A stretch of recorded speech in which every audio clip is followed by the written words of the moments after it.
నీ హాస్టల్లో ఏ రూల్స్ ఉంటాయో నాకు తెలియదు కానీ ఈ ఇంట్లో ఉండాలంటే మాత్రం కొన్ని రూల్స్ ఉంటాయి. ఏంటవి? నెంబర్ 1, అనవసరంగా కరెంట్ వాడకూడదు. నెంబర్ 2, వారానికి ఒకసారి వాషింగ్ మెషిన్ వాడాలి. నెంబర్ 3, టైంకి వస్తేనే ఇంట్లో ఫుడ్. ఓకేనా? ఓకే.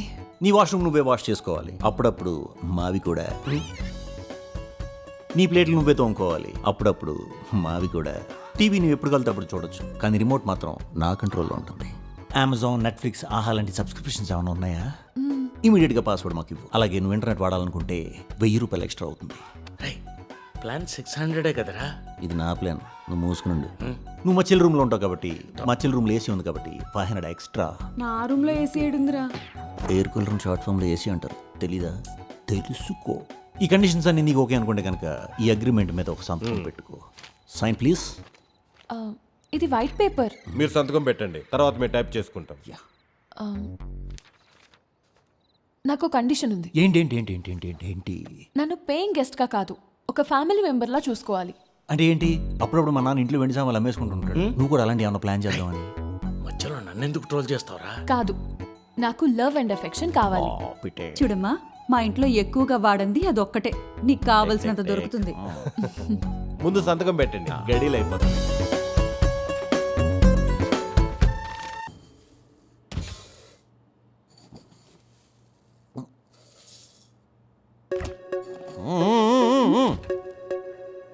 ఇంత రైస్ ఎందుకే? అమ్మాయి కూడా ఉంది కదరా, డా. అందుకే. పూనంత ఉండదు, దానికి ఎందుకు ఇంత రైస్ ఉంది?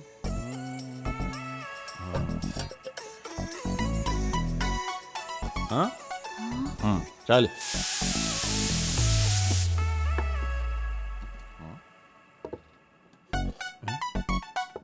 ఏంటి నాకు మీల్స్ కూడా మొత్తం నాన్న తినేసాడా? ఎవ్వరికీ ఉంచకుండా మొత్తం అమ్మాయే తినేసింది. I'ma kick back when you fake like that. Head of the game, ఎలా తింటుందో తెలుసా? అది ఎదవ సలహాలు అందుకే ఇవ్వకూడదు. నీకే తెలిసినట్టు ఓవర్ యాక్షన్. మీ ఫ్యామిలీ మెంబర్స్ సినిమా చూడడానికి వచ్చారా? మా ఫ్యామిలీ మెంబర్స్ మల్టీప్లెక్స్లకి రారే. ఎవరో ఒక అమ్మాయి తీసుకొచ్చింది. అమ్మని డబ్బులు ఇచ్చిందా? నీ దగ్గర తీసుకోమంది, అందుకే వచ్చింది. అంటే నార్మల్ టికెట్లే కదరా. అవే ఇచ్చాను రా, అవి వద్దు, నాకు రిక్లైనర్లే కావాలని తీసుకుంది. Recliner sir. Box office Balu family మేము. డబ్బులు అతని దగ్గర తీసుకోండి. ఓకే. సరిపోతాయా? పోనుకో బస్తా దోలించమంటావా? ఇన్ని రోజుల నుంచి నేను ఇక్కడ పని చేస్తున్నా. నేనే ఎప్పుడన్నా తిందాం అనుకుంటే ఎదురుకుండా ఉన్న డీమార్ట్లోకి వెళ్ళి కొనుక్కుంటాను, రేట్లు ఎక్కువ అని. అలాంటిది 5 బకెట్లా? ఇచ్చండి గివ్ బ్యాక్. వైషు ఇచ్చేయి. పరువు తీయకరా, కావాలంటే రాత్రి భోజనం మానేస్తాం. నువ్వు ఏదో పాపకొని కౌరులు చెప్పకే. ఇచ్చేయి. ఇచ్చండి. రే, కనీసం నేను కూల్ డ్రింక్ అయినా తాగుతాను. కూల్ డ్రింక్ ఇక్కడ 350 రూపాయలు. నాకు కావాల్సింది 1 లీటర్ కాదురా, 250 ml. 350 ఇక్కడ. మంచినీళ్ళు తాగుతాను రా. వాటర్ 80 రూపాయలు నానా? అంటే కిన్లే 20 రూపాయలు కదా. ఇక్కడ గిన్నెలు ఉండవు, వీళ్ళ బ్రాండ్లో ఉంటాయి. అర్థమైందా? ఆయన మిడిల్ క్లాస్ వాడు మల్టీప్లెక్స్కి వస్తే ఇంటర్వెల్లో బయటికి రాకూడదు. ఒకవేళ వద్దాం అనిపించినా కామ్గేలు పోసుకుని మళ్ళీ లోపలికి కూర్చోవాలి తప్ప అంటే క్యాంటీన్ వైపు చూడకూడదు. ఏంటి ఎమోషన్ అవుతున్నావా? బిగ్గా ఎగిరిపోద్ది. మిడిల్ క్లాస్ వాడికి పుట్టినందుకు బాధపడుతున్నాను.